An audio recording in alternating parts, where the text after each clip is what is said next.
ప్రస్తుతం మానవ చర్యల కారణంగా భూమిపై ఉన్న చాలా సాంస్కృతిక ప్రదేశాలు ముప్పుని ఎదుర్కొంటున్నాయి. ఈ విషయాన్నే వరల్డ్ మెనోమెంట్ ఫండ్ అనే సంస్థ ప్రతి 2 ఏళ్లకు ఒకసారి వివరిస్తోంది. తాజాగా ఈ ఏడాది కూడా ఈ సంస్థ ముప్పుని ఎదుర్కొంటున్న వాటి వివరాలను వెల్లడించింది. ఈసారి ఈ సంస్థ విచిత్రంగా మన భూమి మీదే లేని ఓ ప్రాంతం ముప్పు ఎదుర్కొంటున్న జాబితాలోకి చేర్చింది. అదేదో కాదు, జాబిలినే.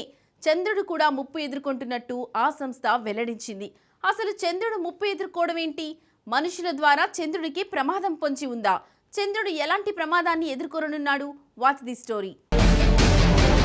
చంద్రుడు ముప్పును ఎదుర్కొంటాడా? చంద్రుడిని మనుషులే నాశనం చేస్తున్నారా? జాబిల్లికి ప్రమాదం జరిగితే భూప్రళయం తప్పదా?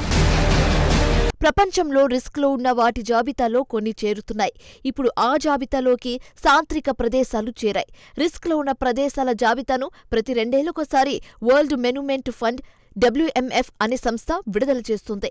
ప్రపంచవ్యాప్తంగా ప్రమాదంలో పడుతున్న ప్రాంతాలను గుర్తించి ఈ సంస్థ హెచ్చరిస్తుంది.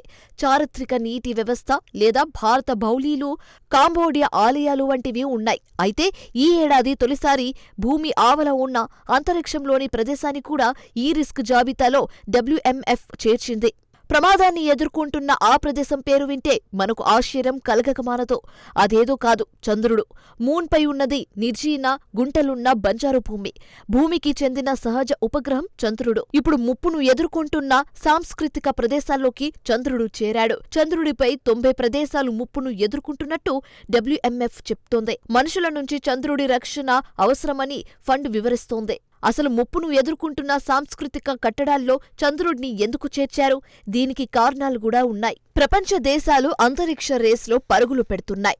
మానవ అంతరిక్ష నౌకల కోసం ప్రభుత్వాలు తీవ్రంగా ప్రయత్నిస్తున్నాయి. చంద్రుడిపై కూడా ఓవర్ టూరిజం మొదలవుతుందని అంచనాలు వెలువడుతున్నాయి. చంద్రుడిపై విహారానికి సంపన్నులు సిద్ధంగా ఉన్నారు. నిజానికి అంతరిక్షంలో శిథిలాలు రోజురోజుకు పెరుగుతున్నాయి. ఈ శిథిలాలతో చంద్రుడికి ముప్పు తప్పదని నిపుణులు అంచనా వేస్తున్నారు. మనుషులు టార్గెట్ చేసుకోవడంతో జాబిలి డ్యామేజ్ అవుతుంది. నిజానికి ఇది కొంచెం షాకింగ్ కలిగించే విషయం. చంద్రుడిని మనం తలుచుకుంటే కలిగే ఫీలింగ్ ఏంటి? చంద్రుడి పట్ల మనిషి మక్కువ పెంచుకున్నాడు. శతాబ్దాలుగా చంద్రుడిపై ప్రత్యేక ఆకర్షణ ఉంది. మన పురాణాలకు మూలం చంద్రుడు. అనేక సంస్కరణలో చంద్రుడిని దేవుడుగా కొలుస్తారు. మనిషి మనోభావాలు, ప్రవర్తనలు, విధిని కూడా చంద్రుడు నియంత్రిస్తాడని నమ్ముతున్నాము. పురాణాలతో పాటు కళలు, సాహిత్యం, లాలిపాటలు, సినిమా పాటల్లోకి కూడా చంద్రుడు ప్రవేశించాడు. కానీ టెక్నాలజీ అభివృద్ధి చెందింది. దీంతో చంద్రుడితో మానవ సంబంధాల్లో మార్పు వచ్చింది. ఇది 1609లో మొదలైంది. అప్పట్లోనే గెలీలియో గెలీలే కొత్త టెలిస్కోప్ ను రూపొందించాడు. దానితో చంద్రుడిని చూపించినప్పుడు దాని ఉపరితలంపై నీటి రంగులున్న బిలాలను గుర్తించాడు. మనిషి చంద్రుడి గురించి పరిశోధించడం తొలిసారి అప్పట్నుంచే మొదలైంది. అసలు మూన్ చూడ్డానికి ఎలా ఉంటుందన్న ఆసక్తి మనిషిలో ప్రారంభమైంది. ఆ తర్వాత చంద్రుడిపై రేసు 1959లో మొదలైంది. తొలిసారి 1959లో చంద్రుడి క్లోజప్ చిత్రాలను సోవియట్ ఉపగ్రహం చిత్రీకరించింది. 1969లో అమెరికాకు చెందిన అపోలో 11 మిషన్తో చంద్రుడిపైకి మనిషి కాలు పెట్టాడు. అపోలో 11తో చంద్రుడు మరింత సుపరిచితుడుగా మారాడు. తొలిసారి వ్యోమగాములు చంద్రుడిపై నడిచారు. జాబిలిపై ఉన్న ప్రశాంత ప్రదేశంలో American వ్యోమగాములు Neel Armstrong, buzz Harleen నడిచి వచ్చారు. ఆ తర్వాత ఏం జరిగిందో తెలుసా? అక్కడ వారు పాదముద్రాలను వదిలారు. వాటిని ఇప్పటికీ చూడవచ్చు.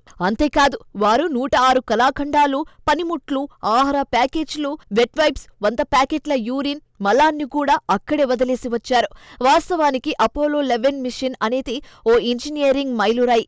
ఇది ప్రపంచాన్ని ఆశ్చర్యానికి గురిచేసింది. కానీ చంద్రుడి విషయంలో అపోలో 11 అనాగరిక అతిథిలుగా మారింది. ఇది జరిగిన అర్ధ శతాబ్దం కింద జరిగింది. ఇప్పటివరకు చంద్రుడిపై అమెరికా మాత్రమే మనుషులను పంపింది. కానీ మరో 4 దేశాలు తమ వాహనాలను చంద్రుడిపై దింపాయి. Bharat, China, Japan, Soviet Union దేశాలు తమ ల్యాండర్లను చంద్రుడి ఉపరితలంపై నడిపించాయి. 2023లో మూన్ మిషన్తో భారత్ చరిత్ర సృష్టించింది. చంద్రుడి దక్షిణ ధృవంలో అంతరిక్ష వాహనాన్ని దింపి అసాధ్యాన్ని సుసాధ్యం చేసింది. చంద్రుడి చీకటి భాగంలో గతేడాది చైనా కూడా తమ వాహనాన్ని దింపింది. దీంతో చంద్రుడి క్లోజ్ చిత్రాలను చైనా చిత్రీకరించింది.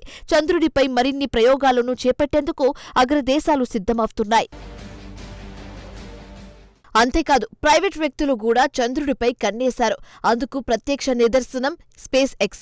ఈ వారం స్పేస్ ఎక్స్ ప్రైవేట్ ల్యాండర్లను చంద్రుడిపైకి పంపింది. 2027లో మనుషులను పంపేందుకు నాసా మరోసారి యత్నిస్తుంది.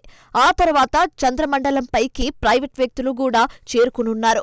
దీనికి కారణం స్పేస్ టూరిజం కంపెనీలే చంద్రుడిపై ప్రయాణాలను సంపదగా మార్చుకునేందుకు యత్నిస్తున్నాయి. నిజానికి ఇవన్నీ మానవ చరిత్రలోనే కీలకమైన మైలురాయిలు అనడంలో ఎలాంటి సందేహం లేదు. అయితే ఆ పర్యాటక కేంద్రం బాగోగులు ఎవరు చూసుకుంటారు?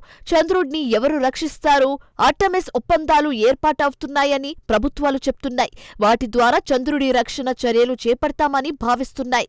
ఆర్టెమిస్ ఒప్పందాలపై 52 దేశాలు సంతకం చేశాయి. వినడానికి ఇది బాగానే ఉన్నా చంద్రుడి విషయంలో మాత్రం ఆందోళనలు వెల్లువెత్తుతున్నాయి. కానీ ఆర్టెమిస్ ఒప్పందాల్లో చంద్రుడి రక్షణకు అవసరమైన చర్యలు కానీ గైడ్లైన్స్ కానీ నిర్ణయించుకోలేదు. అంతేకాదు ఈ ఆర్టెమిస్ ఒప్పందాన్ని ఎవరు గుర్తించడం లేదు. సో అప్పటి వరకు చంద్రుడిపై యూరిన్ బ్యాగులు వదిలేయొచ్చన్నమాట. ఇదే సమస్యగా మారుతుంది. చంద్రుడిని ప్రత్యేకంగా చేసేది దాని అచిలిస్ హిల్స్. ఇక చంద్రుడు ఏ దేశానికి చెందిన భూభాగము కాదు. ఒకవేళ చంద్రుడికి అనుకోని ప్రమాదం జరిగితే భూమికి ప్రళయం తప్పదా? భూమికి ఉన్న ఏకైక సహజ ఉపగ్రహం చంద్రుడు. చంద్రుడికి ఏమైనా జరిగితే ప్రధానంగా సముద్ర జలాలు, భూ వాతావరణం, భూకంపాలు, వాయు మార్పులు జరుగుతాయని నిపుణులు హెచ్చరిస్తున్నారు. చంద్రుడికి ఏమైనా జరిగితే సముద్ర జలాల అలల్లో మార్పులు వస్తాయి. సముద్రాల్లో భారీ తరంగాలు ఏర్పడవచ్చు. దీంతో అనూహ్య మార్పులు సంభవిస్తాయి. సాధారణంగా భూమి ఒక పక్కకు వంగి తిరుగుతుంది. ఒకవేళ చంద్రుడే లేకపోతే భూమి భ్రమణంలో మార్పులు వస్తాయి. భూమిపై సమయాల్లో మార్పులు ఏర్పడతాయి. చంద్రుడి స్థితిలో మార్పుల కారణంగా భూకంపాలు, పర్వతాల పరివర్తనలో మార్పులు వస్తాయి. చంద్రుడికి ప్రమాదం జరిగితే భూ వాతావరణంపై తీవ్ర ప్రభావం పడుతుంది. వాయు పొరల్లో కూడా మార్పులు ఉండవచ్చు.